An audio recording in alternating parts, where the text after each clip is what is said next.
2023 수능 대비 이육사의 광야 시작하겠습니다. 광야는 우리 민족의 삶의 터전으로 천지 창조 때부터 신성한 곳이었음을 표현하여 일제의 국토 침략이 부당하다라는 것을 암시하고 있습니다. 또한 일제강점기의 상황을 눈 내린다로 표현하여 눈 속에 아득한 매화향기로 자신의 독립의지를 나타내고 있습니다. 즉, 이 시는 자신을 희생하여 자손들이 광복된 국가에서 역사를 발전시켜 나갈 수 있게 하겠다는 의지를 표현한 작품인 것입니다. 광야의 의미 확인하겠습니다. 원시성, 신성성, 순수성을 간직하고 있는 공간입니다. 민족사가 전개되어 온 역사적인 삶의 터전입니다. 혹독한 탄압이 도사리고 있는 시련의 현실이기도 하죠. 현실 상황을 딛고 밝은 미래를 위한 저항의 씨앗을 뿌리는 공간으로 이해하셔도 됩니다. 시적 화자의 꿈과 이상이 실현될 미래의 공간이기도 합니다. 본문 내용 시작하겠습니다.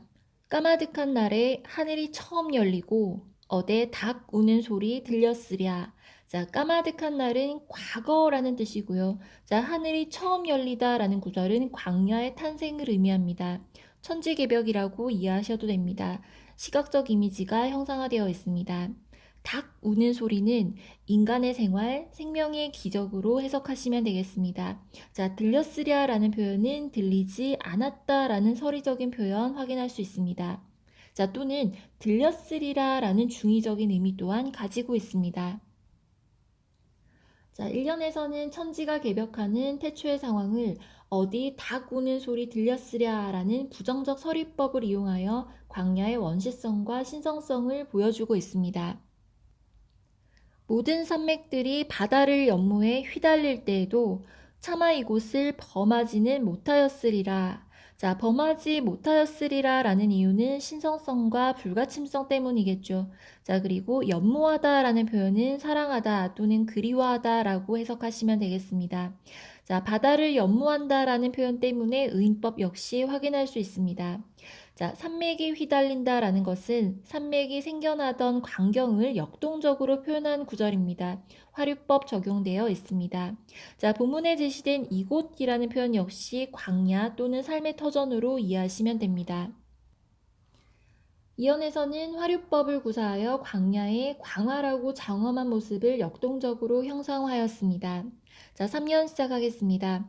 끊임없는 광음을 부지런한 계절이 피어선지고 큰 강물이 비로소 길을 열었다.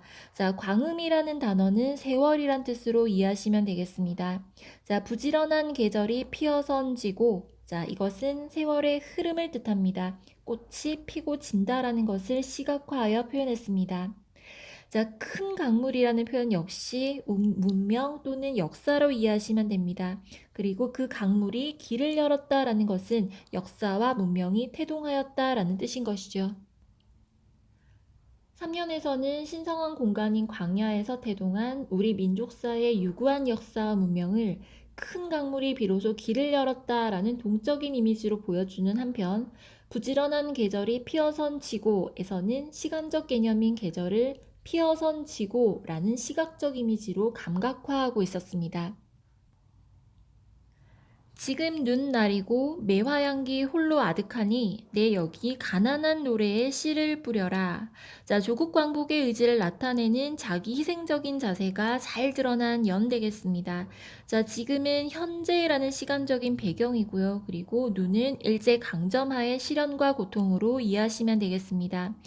비록 지금 눈이 내리곤 있지만 매화향기가 가득하다라고 합니다.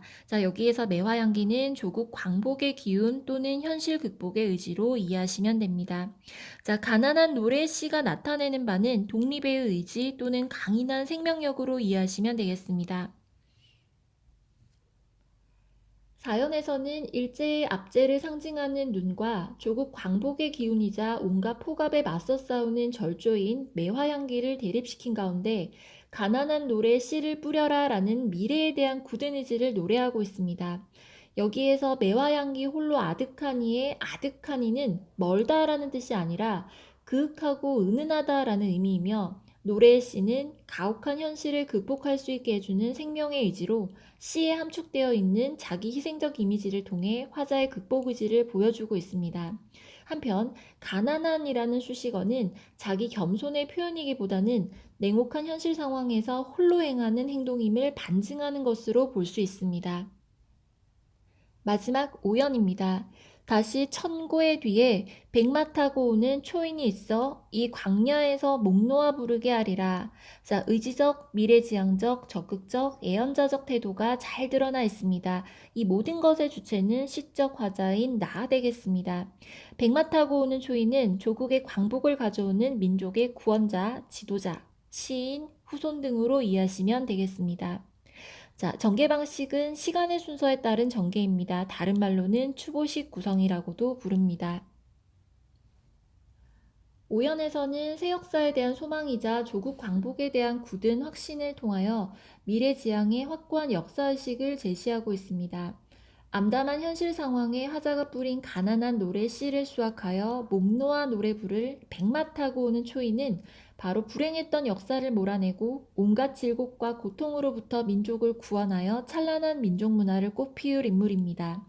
그런데 그 초인의 도래는 막연한 추측이 아니라 꽃에서의 마침내 저버리지 못할 약속과 같은 확고한 믿음임을 자, 초인이 있어에서의 있어를 통해 알게 해줍니다.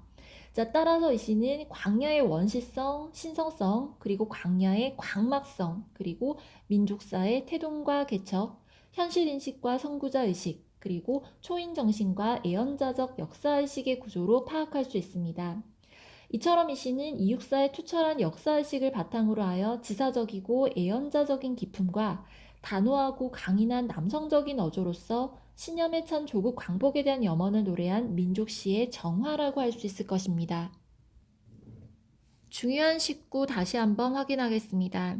어디 닭 우는 소리 들렸으랴? 자, 첫 번째, 서리적인 표현으로 보아 닭 우는 소리를 생명의 기척 또는 인간의 생활을 의미하는 것으로 볼 수 있습니다. 자, 두 번째 해석은 들렸으랴를 들렸으리라의 축약형으로 보아 닭 우는 소리를 시간의 시작을 알리는 어떤 상징적인 소리로 해석할 수 있습니다. 자, 부지런한 계절이 피어선 지고 확인하겠습니다. 시간적인 개념인 계절을 감각적인 대상인 꽃에 비유하여 시간의 흐름을 감각적으로 형성화시켰습니다. 자, 내 여기 가난한 노래에 씨를 뿌려라. 자, 본 구절의 의미는 씨를 뿌리는 행위는 미래에 대한 준비이자 자기 희생의 정신을 담고 있는 것입니다. 씨를 뿌리는 행위는 미래에 대한 믿음, 이상의 신념이 담겨 있는 것입니다. 또한 뿌려라의 명령형은 바로 내라는 시어와 연결 지어 볼 때 자기 자신에 대한 명령입니다. 즉, 이는 자신의 강인한 의지를 다지는 행위라고 해석할 수 있습니다. 마지막으로 마무리하겠습니다. 절망적 영탄이나 가학적 자기 부정을 통한 소극적 저항으로 시대의 문제가 해결되는 것은 아니며, 자, 부정적인 상황 속에서도 무엇인가 문제를 극복하기 위한 실천과 준비가 되어 있지 않으면 죽음과 같은 식민지 상황은 벗어날 길 없다는 인식의 전환이 나타나는 시였습니다. 자, 이 광야에서 육사는 결코 식민지 상황을 가볍게 극복할 수 있는 것으로 처리하고 있지는 않습니다. 자, 이 시에서 현실의 가혹함은 시인으로 하여금 천고의 뒤에 백마 타고 오는 초인이 있어 이 광야에서 목 놓아 부르게 하리라고 써야 될 만큼 앞이 보이지 않는 절망적인 상황이라는 것입니다. 자, 그러나 이 시는 그러한 절망적인 상황 속에서도 미래에 대한 믿음을 가지고 실천하려는 이육사의 남성적인 초극 의지가 두드러진 작품이었습니다. 자, 지금까지 이육사의 광야 해설 마치겠습니다.